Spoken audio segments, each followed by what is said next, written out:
Salut à tous, j'espère que vous allez bien. Alors aujourd'hui une petite vidéo. Déjà je tenais à m'excuser du retard que j'ai eu pour la vidéo, donc mon potager partie 4.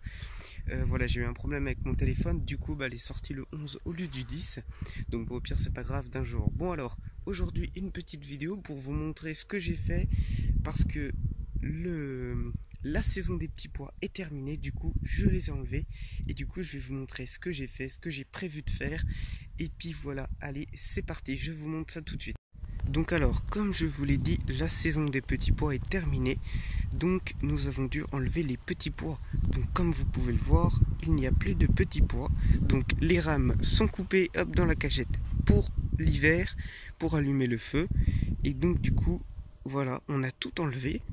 J'ai fraisé tout une fois, et tout correctement bien fraisé, hop, bien profond, à peu près à 15 cm de profondeur, avec du fumier bien sûr pour que la terre, voilà, pour qu'on ait de la bonne terre et bien riche.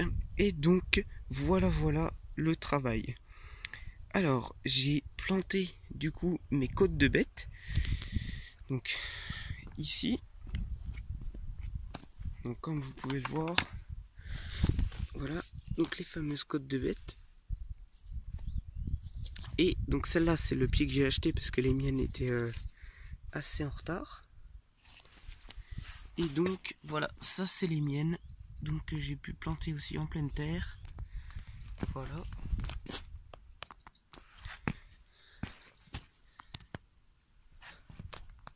Bon, je vais pas tous vous les montrer, mais bon, voilà. Et donc ce que je vais faire, comme vous voyez là, entre chaque côte de bête, il y a quand même pas mal d'espace. Et tant qu'un pied de côte de bête ça devient gros, je vais mettre juste un pied de salade. Comme ça, ça va me faire un peu économiser de la place. Donc ensuite, ce que je vais faire, c'est que je vais planter des choux-fleurs, les choux de Bruxelles et des poireaux ici à la même place. Donc j'ai pas mal de poireaux que je vais aller vous montrer tout de suite.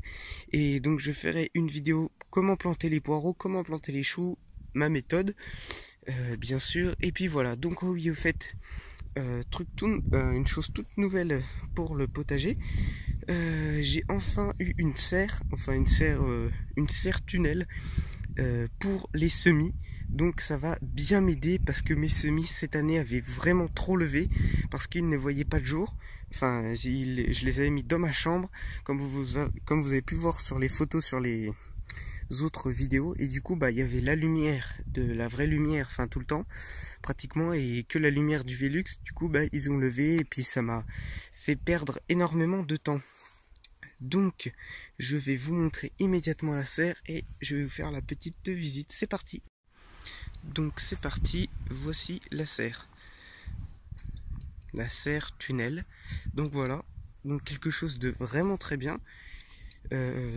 Moi ce que je pourrais dire, c'est que la bâche, bon, c'est une fine bâche mais qui est vraiment super, qui tient vraiment très chaud. Voilà, du coup elle est tenue par des fils, comme vous pouvez voir, au cas où pour le vent.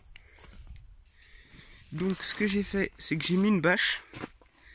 Et du coup j'ai mis mes semis. Donc comme vous pouvez voir les poireaux que mon oncle m'a donné, il en avait vraiment trop fait. Du coup je ne sais pas si je vais pouvoir tout mettre.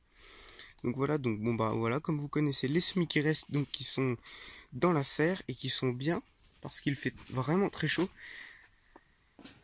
Voilà, les petites salades et les autres poireaux, je les ai loupés cette année. Mais bon, c'est pas grave, je vais les laisser tant que les poireaux ça gèle, ça dégèle. Du coup, je vais les laisser, on va voir. Mais en tout cas, voilà la serre. Du coup, voilà une serre assez simple. Hein. Donc, 3 mètres de largeur, 3 mètres de longueur, 2 mètres de hauteur.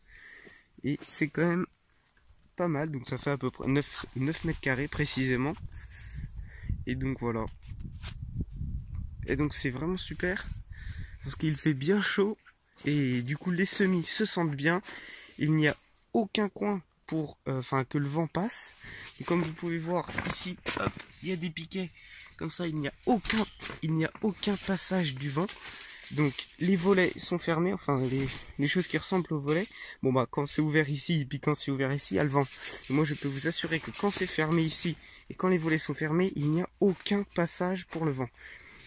Et ça c'est super, enfin surtout Enfin c'est super, ça dépend, mais du coup c'est pour ça que le matin je laisse bien aérer pour que le vent, voilà, la journée je laisse ouvert, tout ça comme ça la nuit, au cas où il gèle ou quoi que ce soit. Voilà, comme ça en hiver, dès qu'il y aura le premier rayon de soleil, il va faire chaud dedans et voilà, comme ça les semis vont se sentir bien. Et ce qui est bien, c'est que voilà, c'est une bâche exprès qui, alors voilà, comme vous pouvez voir. Donc c'est super parce que comme ça, les semis, ils n'ont pas besoin de se mettre à la hauteur des fenêtres pour qu'ils voient le jour. C'est fait justement exprès. Du coup, bon, je me suis un peu installé. Voilà, avec tous mes pots, tout mon bazar. Et puis voilà. Donc j'espère juste que j'aurai la place de tout mettre, toutes mes caisses de semis l'année prochaine. Et puis voilà. Donc je crois que c'est tout pour cette vidéo. De toute façon, aujourd'hui, je vais sortir celle-là et 2 autres vidéos normalement. Donc voilà. Et écoutez, à tout à l'heure pour une prochaine vidéo.